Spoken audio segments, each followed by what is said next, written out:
welcome to another episode of Expected Buffalo, the podcast.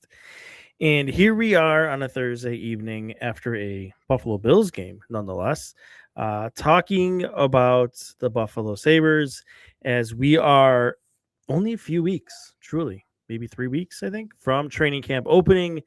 Uh, Still not a ton going on with the team in general, but today's big news and the reason why I'm here talking to you, and which will be the entire focus of this episode here, is Connor Hellebuyck again, our favorite offseason topic, which I plan to shelve. I've done a good job of, I think, until this moment arrived here that we got today. And that moment is Hellebuyck going public with the trade request that, I mean, everybody knew really happened, but now he publicly acknowledged that he requested a trade, that he would still like it to be moved. And this puts some pressure on the Jets while he doesn't explicitly say that he will not show up for training camp if he's still on the Jets. Insinuation, I guess you could say, is maybe what you can take away there. So now some pressure shifts to Winnipeg. This is public.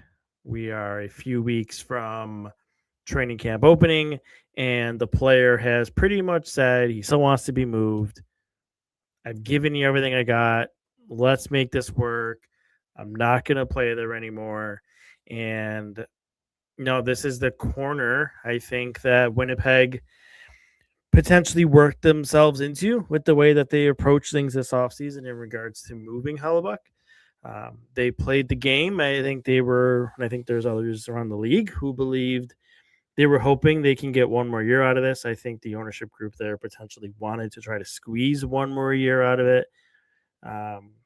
Next season, it's worth noting that his full no move clause changes to a 10-team no trade list, while it gives more control to Winnipeg in the sense they don't have to ask for permission. The feeling all along, and I think it was Chris Johnson who confirmed it today, there's not really, within reason, but there's not a 3-team, 2-team, like we've seen other players, 1-team restriction here with the full no move clause. He's open to a variety of areas, seemingly all in the U.S., but yeah, still, I think it's something that is considered and part of the equation in Winnipeg, how they tried to play this out. But now they're essentially in a spot where, well, they're going to have to move him. They can still be bullish. It's Kevin Shovel-Day-off. Would it surprise me if he still holds firm, stays stubborn, and tries to make this work? No, it wouldn't shock me at all. But I think this pushes us back into the more likely he's moved ahead of training camp instead of in that category where I was, that he was likely to to stay in Winnipeg to start the season. I wondered if he would go public, if he would just kind of keep quiet and be the good soldier, show up to camp, let this play out and kind of go. But we got our answer today.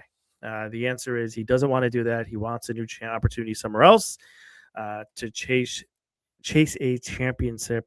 Wow, can't even talk. Chase a championship with a new team. I really haven't gotten that deep into my Tennessee Smoky Mountain peanut butter whiskey here, so I don't know why I'm stumbling over words. But yeah, as I said, that's kind of what the full topic will be here. So I have my drink of choice here. This is one where I'm kind of just going to kick my feet up on the table and just get into this whole situation, what I feel, just opinions on how I could see this going. We'll go back to the beginning, going back to the draft and work our way to how we got here. We'll go through some of the holdups and some of the issues in terms of the Sabres and how they could find a deal here. I wrote an article about it earlier this week, going over some of those things, but we'll talk about it here. And then we'll end on what are some paths forward. How can they find a way to make this work? Should they do that? other teams that could be involved, they could be competing with. We'll kind of end our way there as we move along through here. All right, so let's work our way back to really where this kind of all picked up, and that's around the draft. It's no secret that the Sabres had an offer on the table to the Winnipeg Jets involving the 4th overall pick. They ideally would have liked the 8th overall pick back as part of that package. It's possible they could have got Daxton Rudolph at that spot, but that's neither here or there. But there's no secret there's a package built around that. Now, I don't believe, from what I was told, that on draft day we actually ever were that close. I don't think Winnipeg ever went to that package. I think the Sabres threw other ideas and threw other options at them that really didn't interest them, and I don't think it really got as close. And if I'm not mistaken, I think that was a similar statement by Elliot Friedman around the draft, that it never really got as close as it may have seemed.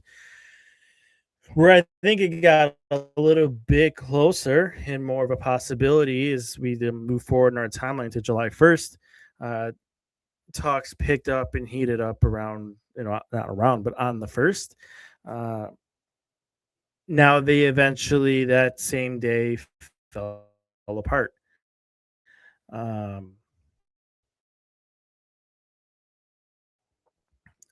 I'm not getting into the great details of why I think that would have happened.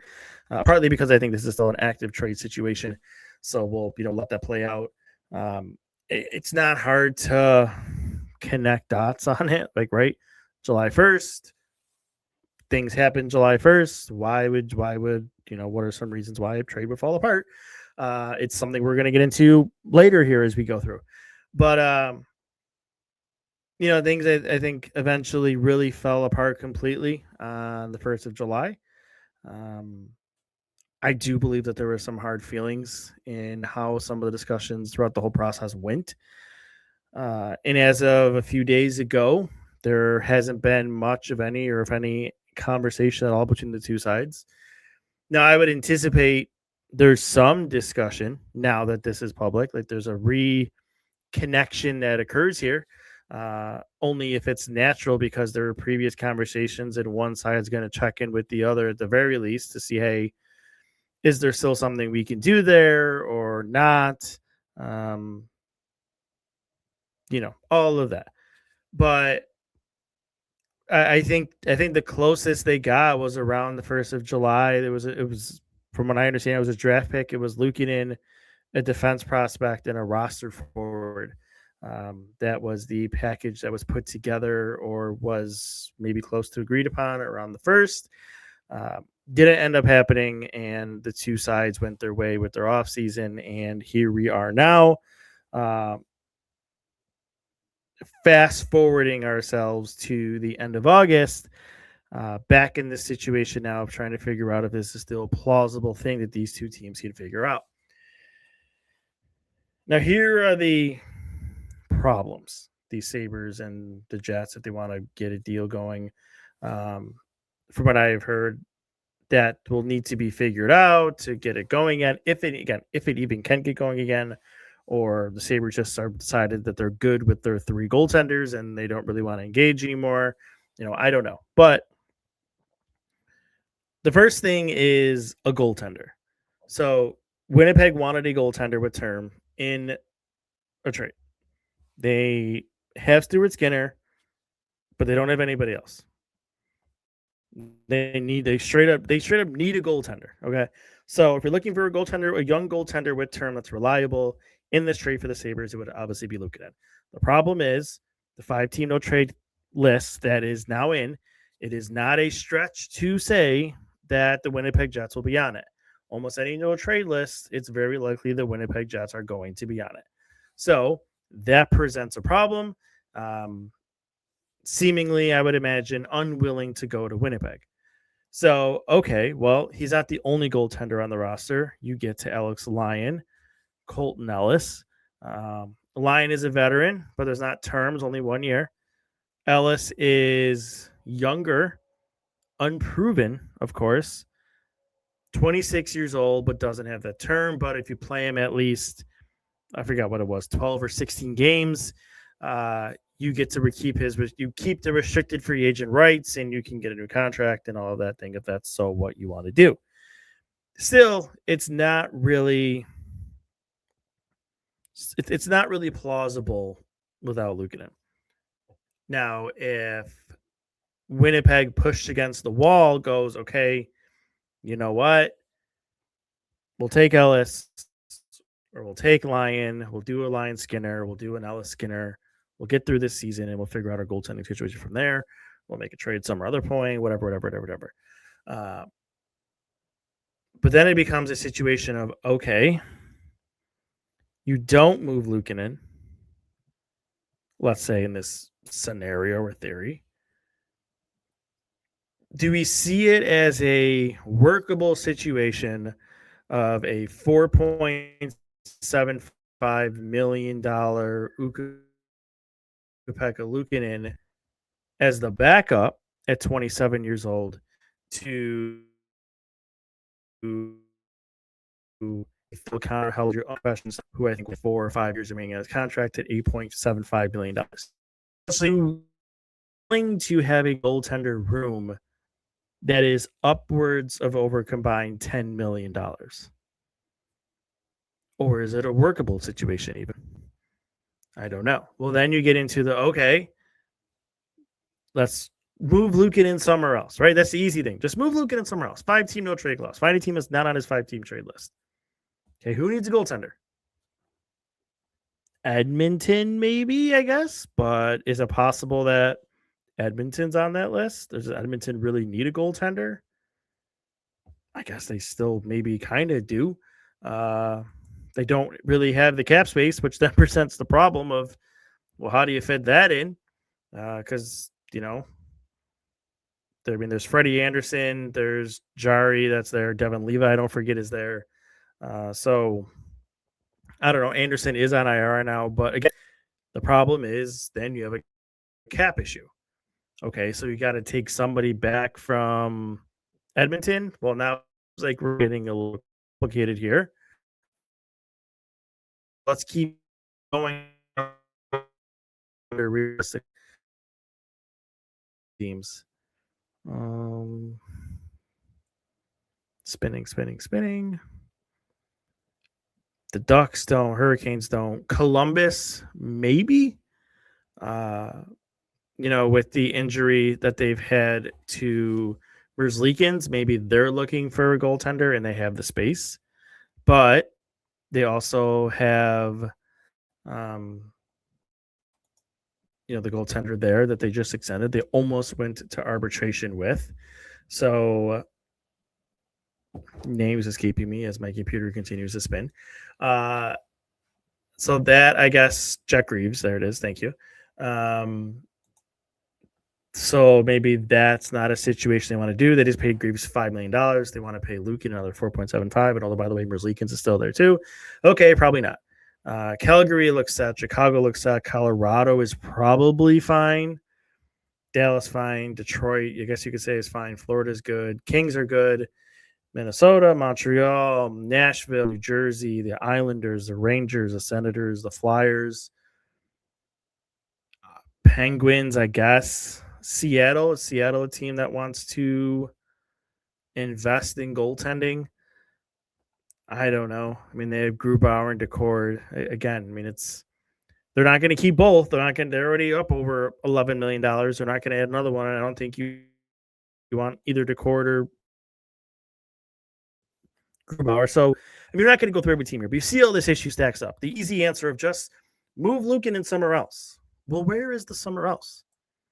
Maybe Vancouver is a possibility, with Demko always having the injuries there. You have Kevin Lankinen there too, but again, you could take Luukkonen, but this is a guy who has a multi-year contract. And by the way, Kevin Lankinen still signed for 4 years on top of the Demko 3 more years. So, I don't know. That doesn't seem like it's really going to work out all that well. I don't know. I guess the main thing I'm going to here is it's not it's not an easy path to go down to just say just move Lukin somewhere else. I just don't think it's something that you can easily accomplish, right? The easy answer is you just find a way to get him in the Winnipeg deal, but the no trade clause, you're kind of stuck, and that's basically problem number one that you have. I think that's maybe the most unworkable problem in here is how you find a resolution to that. Problem number two is Winnipeg wanted a center in the trade as well. Well, okay. The plan was the Sabres were going to move at center. In that move is they were going to trade for Vincent Trocheck to be a replacement of a natural centerman that comes into the organization. Not a coincidence that on July 1st, when the Sabres had their deal fall apart, that the Rangers then opted to take the Utah deal to send Trocheck to the Mammoth, and now that ship has sailed on a replacement center. You're a couple of weeks off from training camp. Near impossible at this point to find a reliable replacement center that you can bring into your organization for when they move out. So this one, to me, I think it's maybe not as big of a sticking point because I think it's something that Winnipeg could move off of. Where it becomes an issue is now using a centerman. You could assume McLeod, you could assume Norris. I don't think Norris is realistically part of these conversations. And by the way, Norris now has a no trade clause too, which you would assume Winnipeg is on.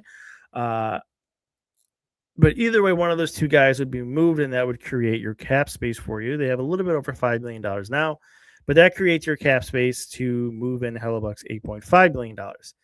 Now, if you don't move one of those two, you could include Kulik. I don't think really Kulik with the blood clots, but Oslin, Helenius. You could, in theory. I don't think they want to. I don't think they'd have had a desire to in these conversations. So, but even if you did, you run into a cap space issue again. You would have to almost seemingly send either Norris or somebody else. You would need a second trade to get this done, and that complicates it. Now, are there other players like you can put Jack Quinn in this, who I know they're not eager or willing or have a desire to really move? Potentially, with how things have played out this summer, maybe they have changed their minds or they're more open to that. If Winnipeg is interested in taking him, so that's $3.3 million, I think, right? And that gets you pretty close to the cap space you need. You can include on the contract to make it work in there if you have to, whatever. Or if you move Lyon as part of it, that opens up your space to make your cap space to fit in Hellebuyck. I don't know. Beyond that, though, I don't know. Are you going to throw Zucker into this? Are you going to throw, I don't even know, Timmins or something or somewhere? Finding a way to make cap space, it could be done, but we're compounding on issues here. It's not just easy as, okay, just do it. And I think that is what we are ultimately running against here. Now, none of this, of course, is impossible to figure out by any means. You could do it and get yourself there. I just think it's a bigger challenge maybe than some people are really giving it. And that's why I still sitting here today. Well, I think this announcement opens the door more for the Sabres to find a path here, where I thought maybe it was dead even a week or two ago. I think going public with this opens the door a little bit more. But, it's hard. I'm trying to sit here what's a package I could put together? Like a defense prospect, first round pick. Okay, so if they want those guys, whether it's Merca or Kleber, whoever the prospect ended up being, a first round pick, okay, those two are in it. So what else do I go to? Okay, you need a goalie bad, fine. I'll put Lyon in it. But what's my other piece? then again, it has to be a contract. There has to be money in it. You could do McLeod. Doesn't have any trade protection. That's $5.5 million. But now you put yourself in a spot where, gee, man, I really don't have any true natural centerman. That true center. Tage could play center. I mean, you have Josh Norris, but I always forget about it. But like, it's the injury thing there, right? Who's to say he's not going to be hurt opening night, 5 games, 10 games into the season and miss time? Olsen could play center. Kulik could play center. Hellenius could play center. Peyton Krebs could play center. You have guys who can play center, but you only have 2, I think, true centers on this team in McLeod and Norris, who has his injury questions. So if you were to move McLeod, I think you add more questions to an already questionable center group. And do you want to do that? I haven't heard of many teams winning championships with a questionable center group. It's difficult to do. I'm not sitting here and telling you Ryan McLeod is some game changer by any means. I think he's more important than some people feel based on how his postseason went, which is understandable. He didn't play well, and I get that sentiment. But still, I feel like a $5.5 million player who scores you 50-plus points in today's cap world is a pretty good deal to have for multiple years, who plays multiple situations for you. That's something you shouldn't be that willing to just give away if you can't replace it with something else, as they were planning to do. So really, like, I'm at a point where I can get 3 pieces of this. I can get the first round pick, I can get the prospect, I can get the goaltender, non-Luukkonen. I'm having a hard time finding that 4th piece. Maybe it's as simple as it's Quinn. And I'm fine with that. I'm okay with that. I think they have wingers to replace. It's maybe not ideal that you just lost a 66-point winger in free agency and you're going to move what did he end up having? 50-something points, Jack Quinn. Let's just say it's a 50-plus point winger in Quinn. So you're essentially moving, almost 100 points off the wing. You're going to put more reliability and more pressure on your young players to step up and replace that. Not ideal. Now, getting a world-class goaltender can cover up for some of that, right? And that's the thing we have to remember, too, on the other side of this. If you get that goaltender, he can cover some of the holes here maybe you have on your roster from Tuck departing, from using Quinn, let's say, in a trade. That part of this whole conversation shouldn't be forgotten. And it's easier to go find a winger to replace than finding another centerman. So maybe the answer is it's Quinn. So let's say it is. Again, noting that I know the Sabres have not had an eagerness to move him this offseason, but let's just say they are. In Winnipeg, I don't know. Does Jack Quinn, first-round pick next year, Alex Lyon, Adam Kleber, is that enough for Winnipeg? Is it enough that Carolina can't beat it? Is it enough that San Jose can't beat that? New Jersey, could they beat that? I think San Jose definitely could. I don't know that Carolina could. They could offer you a better goaltender if they want to put Bussy in it. San Jose has a boatload of forwards they can put into this, depending how crazy they want to get. New Jersey, I don't know. New Jersey, they could do it. But I think the Quinn Hughes situation looms. And the longer this drags on in Minnesota, I think they're kind of just hanging out to see how that situation unfolds. So if it doesn't cost them a lot of key assets to move players to get Hellebuyck, sure, maybe, possibly. But I don't think they're going to get rid of prime stuff because they're going to probably want to have that for Quinn Hughes. If a deal can't be worked out in Minnesota and there's a trade scenario, they want to have the pieces to be able to do that, and the cap space on top of it, because not only do they have to bring him in on the salary that he's on now, they also have to pay him a massive deal We're going to find out what Cale Makar is going to get here in the next 24 to 48 hours. It seems like it's going to be gigantic. So Quinn Hughes is not going to be far off of that. Things to consider with New Jersey. So really, I think your teams of competition, realistically, Carolina, San Jose, New Jersey. If you're asking me, I've said this kind of for a couple months now. If they want to do it, if Hellebuyck is willing to go there, I think San Jose makes a ton of sense. Ton of sense. An up-and-coming team with a couple of star players on it that he can go in there, be the stalwart to a young uprising team with potential in the Western Conference. Makes a lot of sense. They have a goaltender they can offer. They have young players they can offer. Makes a ton of sense. Ton of sense.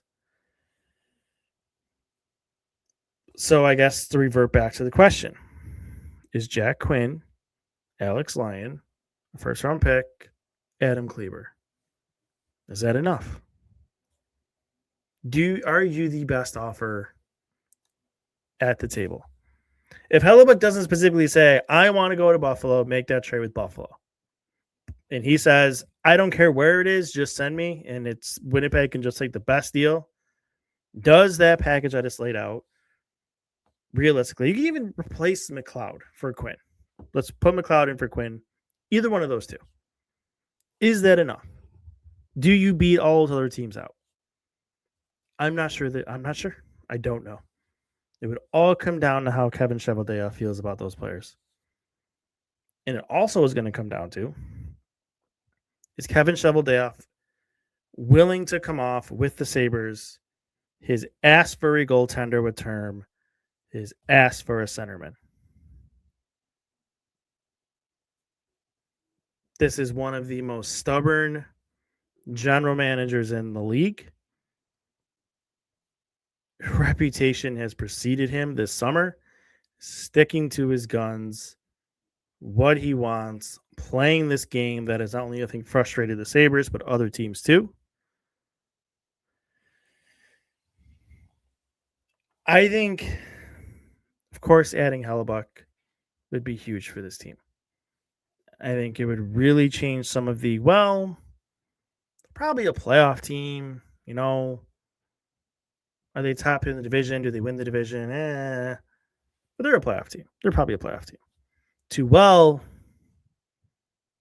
Now, even including Hellebuyck's playoff woes, I think they'll be looked at more as a true contender in the Eastern Conference with Florida, Tampa Bay, Carolina, Montreal. They have to be in there, right? They were in the Eastern Conference Finals. I think you're back up in that group of teams in the conference by making this deal. And that, I think that alone is enticing. Now, does that mean they can't still be that team without Hellebuyck? No. And we've seen some of these guys and how they played, and you can get more growth from Oslin and Helenius and Kulik, and you can be right back up there again, just the way the roster is now. That's plausible. It's not like a massive stretch to think that. They just did it last year, right? They lost Bo Byram and Alex Stuck. Big losses, don't get me wrong. But not irreplaceable.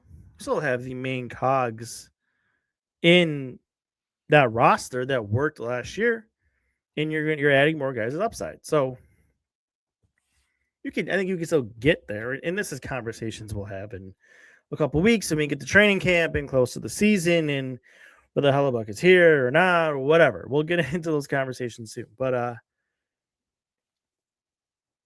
I think I've kind of accomplished what I set out here for, right?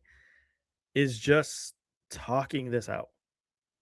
Going through some of the issues, going through the timeline, how we started, how we got here, where we are now, how the landscape has changed, ideas of how to find a package to make it work from a cap perspective, from an asset perspective, makes sense for the Sabres roster perspective, and then who you're competing against. Covered all of those things. So, August 27th, so a couple weeks from camp. I assume this will pick up more and more and more. It's back in the spotlight now. The insiders are back. We got a 32 Thoughts podcast. Um, everybody is starting to get back into the hockey talk and all of that stuff here, right? Noting football is around the corner too. Um, those in the hockey corner are starting to really, really get it going again. So I'm sure we'll hear more about this. I'm sure there'll be more talk about this. There will be probably daily updates, or at least every other day updates on kind of what's going on, and rumors and this and that, all of that fun stuff. And, of course, anything that makes its way to me, I'll share what I can.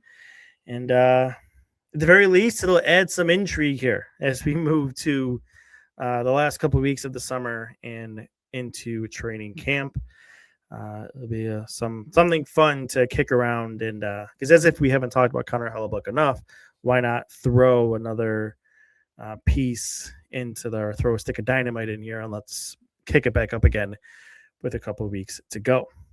All right. Well, I don't think we need to keep rehashing it. I'm sure we'll talk about it plenty more, whether when it happens or doesn't happen, or if it still is in limbo. We'll definitely rehash the topic some more as we go here. So thanks for listening. Everybody enjoy the last couple of weeks of your summer. The content online on the site has picked up. Podcast, as you can see, I've tried to pick up again. We're back into it. So thanks for listening.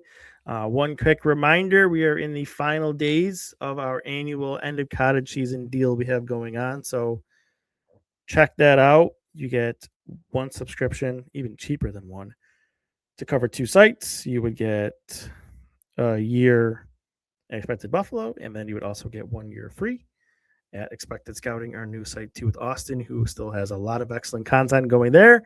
And that will pick up as more of these prospects get their seasons started around the world. So check that deal out on expectedbuffalo.com if you are not a subscriber but wish to be. And if you're not a subscriber of a YouTube channel, maybe you should be. So please subscribe. We greatly appreciate it. Our goal was to get to 1,000 before the puck drops. Didn't really make the progress I was hoping for. But you never know. There's still time. We still have a month and a half. So any subscribing on YouTube would be greatly appreciated. So thank you for listening. Enjoy the rest of your summer. But we will talk again soon. See ya.